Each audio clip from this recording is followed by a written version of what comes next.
الحمد لله. الحمد لله. كانت هي آخر كلمة نطقبها الأب ديالي الله يرحمه قبل ما يموت في ليلة الجمعة 2 رجب 1446 موافق لي 2 شهر 1 2025 مع 2 ديال الليل. لبست حوايجي وخارج من الدار للصيدلية نشري ليه واحد الدواء، لكن الأقدار الإلهية وقفتني عند الباب. كنسمع اختي كتعيط عليا. ملي رجعت باش نطمئن عليه حسيت بلي ملاك الموت ضيف عندنا ديك الليلة.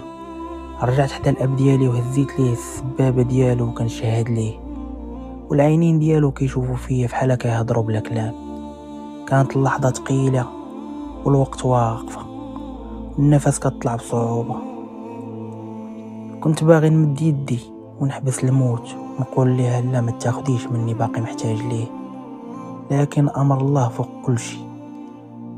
شفت النور كيتلاشى من عينيه وبقى فيهم سلام غريب، سلام ديال الرحيل.